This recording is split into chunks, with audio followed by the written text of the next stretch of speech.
Gold and silver are taking a beating. The S&P 500 is rallying, and I've invited a guest who's a value investor. So, are gold and silver value investments again? And where does my guest see opportunity in this market? What are some sectors or niches that we've completely forgotten about? I think you'll be surprised about the one we'll be talking about here in a few short minutes. But before I switch over to my guest, hit that like and subscribe button. It helps us out tremendously, and we much appreciate the support. Now, Cole, it is great pleasure to welcome you on the program. Really appreciate you coming on. Hey, thanks for having me. This is great. Yeah, really looking forward to this, Cole. We got about 30 minutes to discuss where you see value. But before we get to some of your ideas and what you're looking at these days, let's set the scene a little bit on the macro side. Let's frame it. How do you interpret the market action right now and the economy in general? Yeah, it's a great question, and I've had to do a lot of rethinking, particularly on the economy, for trying to really have a framework of moving forward. So, high level, S&P isn't going to make money over the next decade, in our opinion.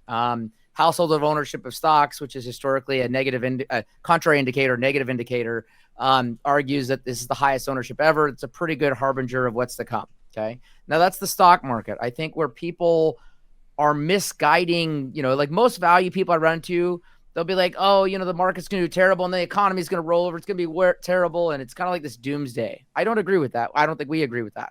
So let me give you a picture. The Trump administration really wants to bring short-term rates down. That's one of their goals. Now, why? Because ultimately they want a steepened yield curve that causes two things. One, bank lending would pick up naturally with spreads. But then secondly, that's a great thing for housing. When they talk about we want Main Street to win, I think they really want two things, labor inflation and housing inflation. Now, the question is, will that help the stock market? I think, like I said earlier, history argues that there's not really anything that can help the stock market. But I say that because if they get labor inflation, housing inflation to the detriment of the stock market, I think they're fine with that risk. And I think people are really just not being matter of fact in that is their intentions. And I'm just a pragmatist. We're pragmatists. And that's just where we see things are likely to go in the economy, which is good for the economy, but not good for long-term risk assets. Yeah, no, absolutely. It's a two-edged sword. Like, what do we really want? Do we need the stock market to go higher, over 6,800 in the S&P as we speak here, Cole? Yeah. Maybe a question I've asked other guests on this program as well. How important is the S&P 500 to the U.S. as in regard perhaps to systemic risk? Meaning, a lot of people are using the stock market to save for retirement. Yeah. It is one of the most interesting, maybe paradoxical questions of our age, I would say. So to the average wealthy person, it's terribly, terribly important, particularly if they are broadly diversified investors. And by the way, I just explained most MSCI World investors, whether you're a Thai insurance company, you're a pension fund in the UK, or you're a pensioner in Canada, for example. Okay. Now, that's a risk for those folks. The question is, does that stop the arc of human history and progress and capitalism? No, this is very normal, and this is not something new. I think the difference is how owned the U.S. equity market is, as noted by the S&P or its constituents, and how concentrated that is among these diversified investors. That is the real aberration compared to history. But the old saying holds true. What the wise man does at the beginning, the fool does in the end. And I think we're seeing a lot of degenerate gambling, even on the sides of some of those discussions. I mean, yes, we have these AI hyperscalers, but at the same time, I mean, there's every lunacy and degenerate form of gambling going on in the stock market. And I think the real question, and we'll get to this in some of our discussion on the commodities, but if you waste capital in CapEx, regardless of what you're seeking to do, and you cannot generate returns, I don't care whether you're producing a commodity or you're producing the next great technology. If you don't produce good cash returns, investors won't want you in the long run. So we're going to find out if that's true in tech, like we have seen in some cases. It's also been a bad idea in commodities. Yeah, we're just going through the reporting cycle for Q3 here, and what are you seeing? What are you picking up? When do valuations become relevant again? And how do we compare what is going on to history, given the fact that there's so much debt now? People have been bombarded with free capital, somewhat low interest rates still. Yeah. So how do you put that into context historically as well? Yeah, there's been a chart that's been passed around X the last few days, and you can find this out there. But comparing the PEs of today versus the dot-com bubble versus the Nifty 50 as an example. Okay, now, as I look at those, you have to ask yourself, okay, well, what happened in each of those scenarios? So, for example, in 1999, outside of say like a Nortel in Canada or like a Lucent in the S&P 500 sense, that was an asset light phenomena among Microsoft and the big companies of that era. Okay, the Nifty 50 was not anything more than asset light. It was the great brands of American, or Americana in some respects. What's really different about comparing these businesses today is when you show PE ratios, it doesn't really tell you what's going on, because when they make these big CapEx commitments, like so when Meta or Oracle or these businesses make these commitments, they're putting out CapEx right now. And the inherent issue is when you do earnings, you only use your quarterly cost of your depreciation charge. There's a big spread between those numbers, because ultimately 1/4 of 4.5 years of depreciation is very different than the cash that went out that day. So I think if you compared free cash, or what we call owner earnings, to earnings, you'll find out that these are trading for astronomical, call it price to free cash flow or price to owner earnings multiples. But the PEs aren't telling you that. Why is that uncommon in the sense of, what goes on in manias? No. I mean, let's go back to 0809. What happened on the banks? It's the E that dropped out. Okay. And ultimately they found out that they were underwriting bad loans, and therefore the earnings weren't real. And I think that's probably what we're going to learn this cycle is the earnings aren't the right picture. They aren't as real as people think. The ultimate cash returns are going to wake up in 2 years much lower. And the question is, as they raise the book value of these businesses, because these are investments, will those returns on capital in the future really sustain what people want? I don't think so. But I just say that because it's just like what the oil companies did in 2014. Big CapEx cycle, drill, baby, drill. You know what? It became pumpkins and mice, and there was no Cinderella. Yeah, it is an interesting time because pardon my French here, but it is a bit of a circle jerk that is going on Yeah. as well. Companies just investing into each other, Yeah. and everybody's seemingly happy about it. And then the U.S. government steps in as well, say, "Hey, we'll take a 10% stake in this company because we deem it relevant." What do you make of the government intervention here, and how much is that distorting reality? Yeah, I am your classic Friedman, free markets kind of person. I mean, I look at it as like in a euphoria, it's just going to get more bizarre every day. I would also say that, it's like every day we go into a headline where there's a press cycle tied to something going on politically. And the question is that valuable? I don't think so. Economics are not created by buyers and sellers. Economics are created by good underlying businesses. And so I just don't think that is a positive net. But to your point, I mean, that's going on every day. I think grift is very profitable. And so I think you're seeing grift every day. I think the lines of what's real and false are just being blended. To quote John Kenneth Galbraith, he talks about this idea of one of his books of bezel. Bezel is what goes on all the time where people are doing grift or graft in some form. And then what happens is these euphorias end and it's exposed and sunlight's put on it. And we call it embezzlement. And that stuff is happening, from time to time, and it tends to come all at a head at one time. And I think we'll see some of that come out in the wash. But again, even among what's considered safe, right? These big cap tech stocks are considered safe. If they're not so safe from the perspective of what's going on underlying, that can be very damaging. Again, to these poor returns, I wouldn't be shocked to see the S&P wake up at 14 times earnings or less when investor confidence goes out. Yeah, it's like safe is an interesting term because the question is like, what does it relate to? Like, why is it Correct. safe? Is it only safe because there's liquidity because you can get out if you want? Well, that's an idea, right? But again, even if you look at the imbalance, is like, okay, these stocks are heavily passively owned, so let's just call it 50%. So you have a 50% passive owner who's been adding every day. You have the insiders, and insiders can be anywhere from maybe low end of 3% up to maybe, with a company like Amazon, insiders are going to be a much bigger part, call it 15% of the business. And so in between those numbers is this active owner. The problem is that active owner has been the natural seller into this imbalance because obviously the insiders generally don't sell. And so that's when things go well. Passive buying, not as many active sellers, and you get a virtuous cycle. The problem is when the passive buyer becomes a passive seller, there's not enough active people out there to suck up those shares. And so, the old saying is don't confuse brains with the bull market. I think a lot of the safety is just the stocks have gone up and therefore that's safe. But I've seen a lot of periods in my career where what was safe 3 years later looked super dangerous. And that's the nature of this game. And that's not uncommon. That's a very normal part of capitalism.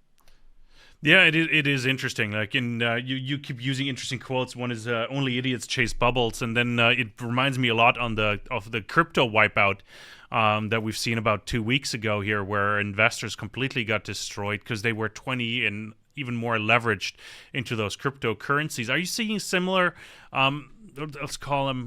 What do you call it? Like similar or similarities to the main markets now in the S&P 500, or even in gold and silver, if you wanted to stretch it further. Yeah, I mean, I saw a stat yesterday where margin debt tied to stock trading is higher than auto loan debt or credit card debt. I think it was the number I saw. Credit card debt currently. Pardon me for the error there. But so I say that because if someone says, "Well, what's the real risk to the economy?" Okay, the real risk is that if there's enough consumption going off of the wealth being generated in the stock market, that when that ebbs and goes the other way, that could cause a detriment to the economy. I think of 2000 to 2003 as a picture. It took about 2 years for the wealth effect to finally, spill over into the economy back then. I think we're going to see something similar to that, but there'll be big disparities. Back then, the worst housing market in America by the time you got to 01, 02 was San Francisco or Palo Alto. So I think you're going to see regional dispersions in this, but, from a Canadian perspective, I think this is quite a great setup. It's not like commodities have been very popular the last 5 years. We're coming off of metals being low in 16, oil in 20. I think this sets up really well for the Canadian stock market and the loonie, but that's a very different game than what's being played in U.S. stock markets right now. One needs to find the confidence in Canada first, and maybe the politics as well before investing in anything. People like momentum. Anything Canada. People like momentum, though. Like once you get momentum, everyone's like, "Oh, I love Canada now." But it'll take time to do that, and that's the natural order of things. I was going to say, I think the momentum is of the Blue Jays right now, and not the Canadian oil stocks. Anybody can root for beating LA, though. It doesn't take much of a brain to do that. Absolutely, no, that's interesting. I'm in that camp, by the way. No, it's like I know nothing about baseball, but of course I find myself rooting for the Blue Jays here as well, which is awesome. Yep. Now, maybe looking for cracks here on the channel, like looking for cracks in the system, the markets. We touched on it before hitting the record button, but the auto loan sector is an interesting one. $1.7 trillion worth of debt that nobody really understands. Now we got the first insolvency here with Tricolor. What do you make of this market? Because I see it as one of the harbingers of doom. Sure.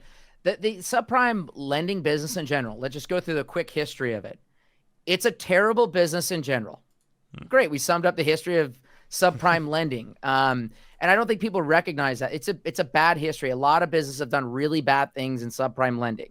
And so should we be shocked that in very normal eras over cycles, that subprime lending in any form, homes, autos, credit cards, etc., have trouble? No, that's the history of that business. Okay.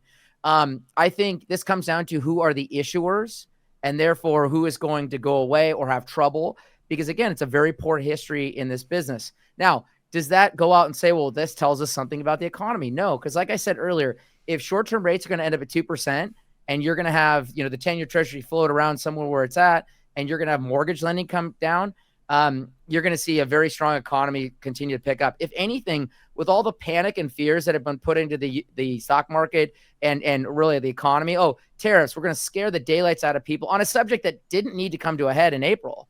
And yet, what happened in the economy? I mean, we really haven't had a bad economy. It hasn't been killer, but it hasn't been bad. What no one has said is with what's going on, plus the spending in our government, which has been running 6 to 7% of our GDP in deficit, history argues you might not be able to get a recession. And I think that's something that people are missing. There's this massive buffer in the U.S. economy. And so I think it's really popular to be mentally negative on the U.S. economy and not to be negative on the stock market. I have the opposite take. I am more optimistic on the economy. I am less optimistic on the stock market, and that's the inverse of how most people have been dealing with this. What makes you optimistic, though, Cole? Real quick before we jump down a couple other rabbit holes here. Yeah, I just mentioned the deficit spending that we're doing. We have never done that outside of war periods and sustained it for periods of time like this in U.S. history. I'll add one other thing. They jawbone oil prices lower.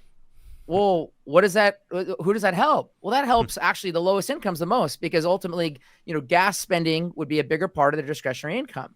So I say that because low oil prices are terribly stimulative to the global economy, but the U.S. economy, And I don't think people are understanding why is demand staying so strong for oil, despite the fact that a lot of oil is coming to market. And ultimately, because price regulates price, low prices cause demand to go up. And we're seeing continued strength globally off the back of low inputs. And I think that's a terribly good thing, economically speaking, beyond the deficits.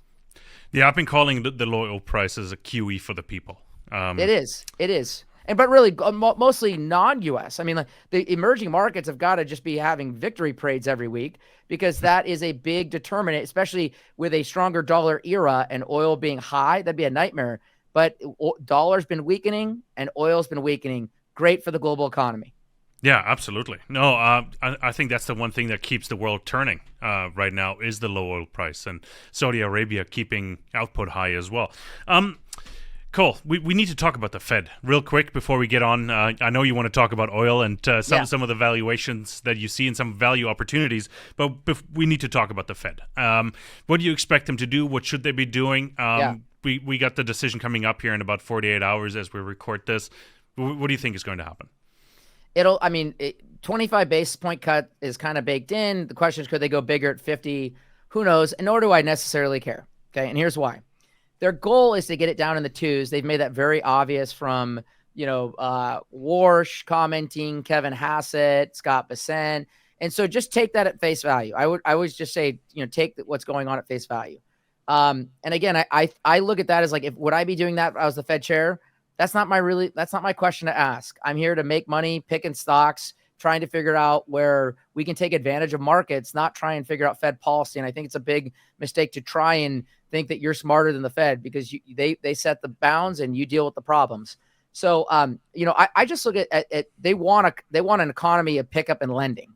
That's their main goal in this. That's why you'd want spread for banks. That's something we've been talking about with some of the banks that we own, for example, is, hey, aren't you looking forward to an environment where you can borrow at 250 or 275 and lend at mortgages that are now in many cases outside of 30-year fixed or in the fives?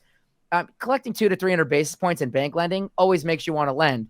And so I think that argues the economy is likely to speed up, not slow down, because again, we're not cutting our deficit and we're about to add liquidity to the economy. And this idea that we're late cycle and about to tip off a cliff, that math ain't mathin' in our mind. So, would I be looking at this? No. Inflation's probably going to go higher. It just argues for higher inflation, but that's not really their care. That's not their game. And that could be bad for long-term assets like we talked about earlier. But again, I'm not here to right the wrongs. I am not Jay Powell. I'm not the next Fed chair. I'm trying to figure out how to make money in the stock market. And those things look obvious to us. No, it is interesting because I'm trying to figure out what the Fed's mandate is. They've been shifting lately to more towards the unemployment side. They want to make sure that people are fully employed. They say they don't really care about inflation at this point. I'm paraphrasing, obviously. I agree. Oh no, I'll add something. I'll recommend a book to your listeners. There's a brand new book out by Mark Blythe and Nico Fraccolini. It's called Inflation: A Guide for Users and Losers. So the question investors should be asking is, okay, if they're going to do this and they don't care about inflation, who is the winner? And who is the loser? And what kind of assets win off this and what kind of assets lose off that? And I think that's a really good question. It's like physics, Newton's third law. For every action, there's an equal and an opposite reaction. It follows a physics framework. And I think most people aren't paying attention to not everyone will win. The question, who are the losers?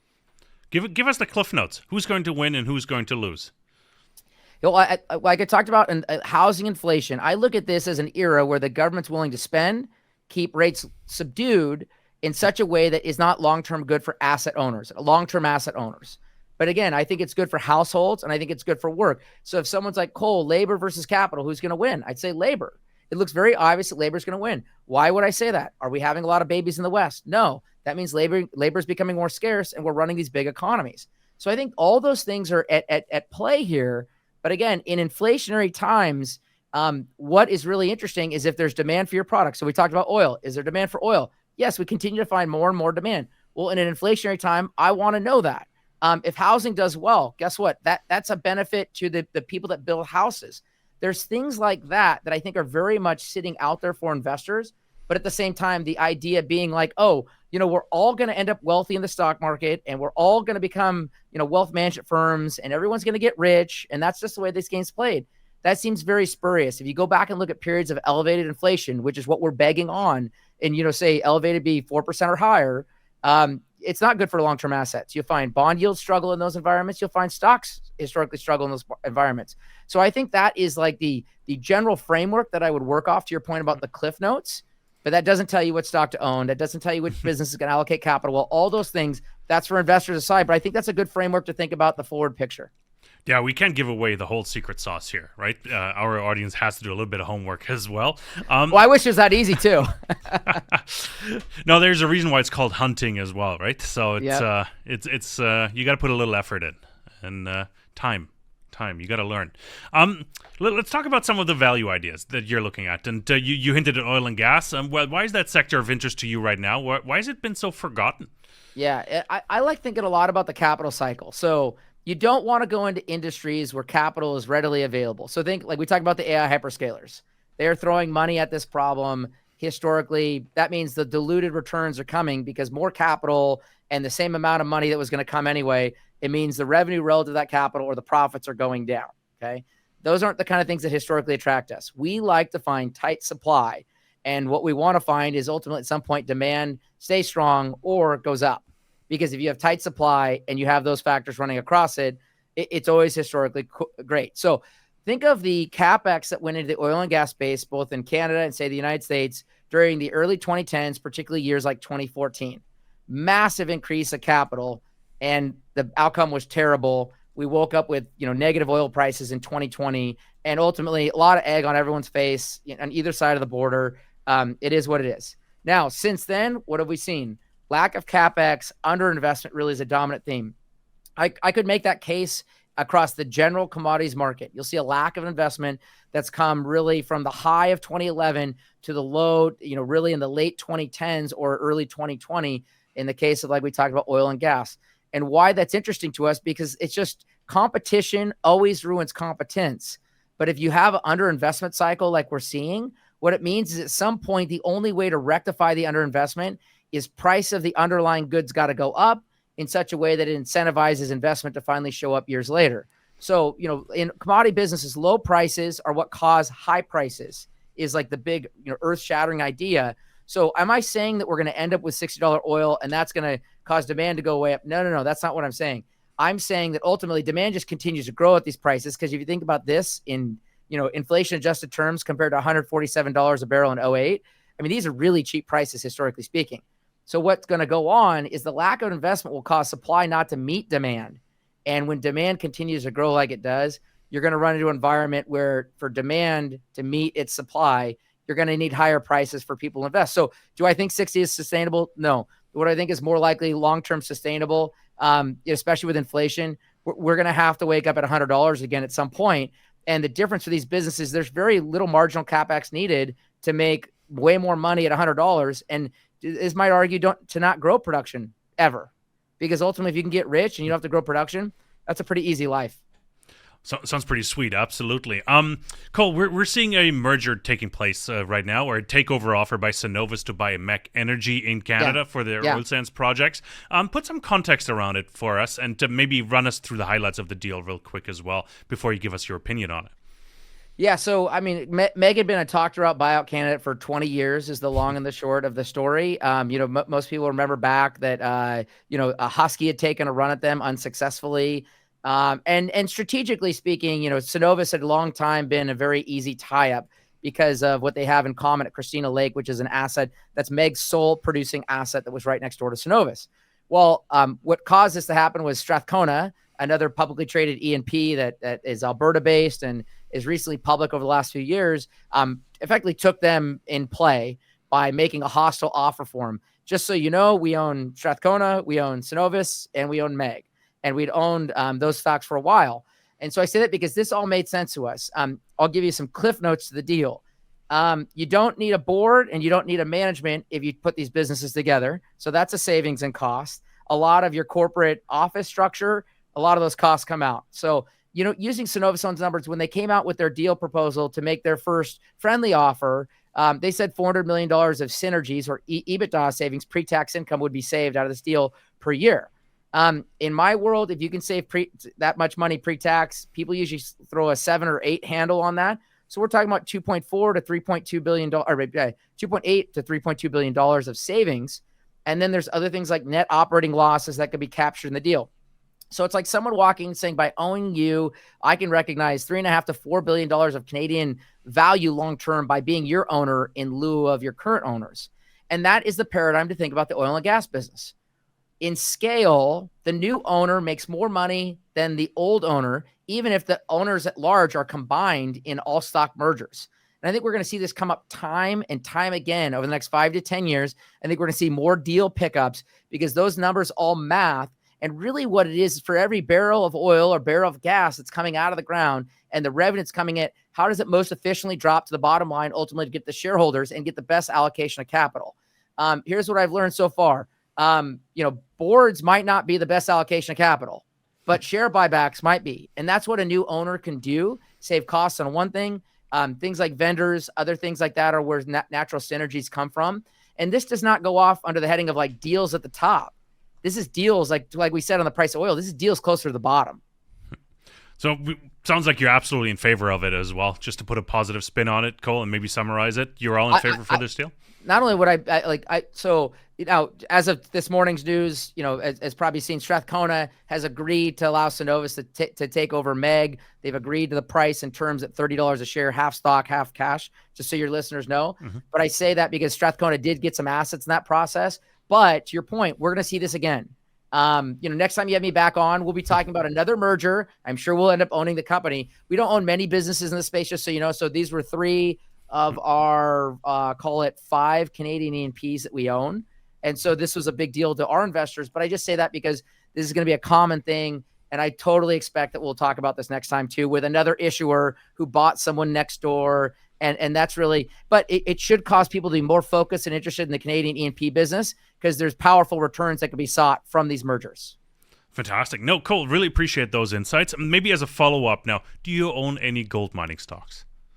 We don't. Simple answer is not because gold is a bad idea relative to cash, or people always ask me like, why don't you own any gold or whatnot? I am in the Keynes camp of it's a barbaric relic that's better than $1 or a loonie, for example.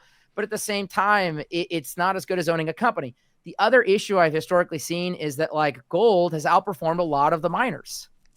And that's a problem. So it's like, what if you could find a circumstance for gold to go way up and the companies that historically should benefit from that aren't good at allocating capital? That's a big problem in my mind because it shows you the allocation of capital is a very important determinant in long-term stock returns, regardless of the underlying commodity going up. So I think that's been the real disconnect in my mind. If you've made a bunch of money on gold recently, I tip my cap to you. God bless you. That being said, I'm closer to the bottom of pricing cycle in oil, and we think there's powerful economics that come out of that. And I don't have to wonder if there's been a massive rally or there's any kind of oddities like that. I think everyone and their brother just got really aware of gold again. Not dissimilar to what we saw in 2011 when it was at $1,800. I mean, everyone knew that gold was at $1,800 in 2011, and probably near term, all the uncles that decided that, they wanted to finally go out and, play that game again like they did 14 years ago, they probably just marginally bought, and you gotta run out of your buyers, and that's what usually markets top out on. Absolutely. No, I think that's what we're seeing right now. Gold and silver being decimated right now, and the mining stocks, of course, following suit. Cole, really appreciate the insights. That was fantastic. Really appreciate you having you come on the program here. Where can we send our audience to learn more about you and your work? Yeah, well, thanks for having me. Smeadcap.com is our website. As you can probably see in the background here, I'm the host of our podcast, The Book with Legs, that you can find out on Apple and Spotify. You're sitting in Vancouver. I'm sitting in Phoenix, Arizona. There's a lot of Canucks that come down to the desert during the wintertime. But the other thing I'd mention is, we love doing business in Canada, and we love interacting with these issuers. And we think there's a real fun process there that we've learned out of talking with, various folks there. And so our plans are actually to come to Canada. We're going to register as an IFM and a PM in Ontario. And God willing, we'll launch a fund early next year in Canada. And so that's kind of coming attractions for Canadian investors with our firm. Fantastic. Awesome. Cole, really appreciate your time. Thanks so much for coming on. And good luck out there. We'll definitely catch up very soon. I'd love to get your outlook for next year and maybe what your hottest idea or the most undervalued sector is for 2026. So really appreciate it, Cole. Thank you so much. Everybody else, thank you so much for watching. Really appreciate you tuning in. What do you think of the oil and gas sector being either out of the US or Canada here? Is it really that undervalued in your opinion? It is in your backyard. So let us know what you think, and if you haven't done so, hit that like and subscribe button. Helps us out tremendously, and we much appreciate it. Thank you so much, and take care out there.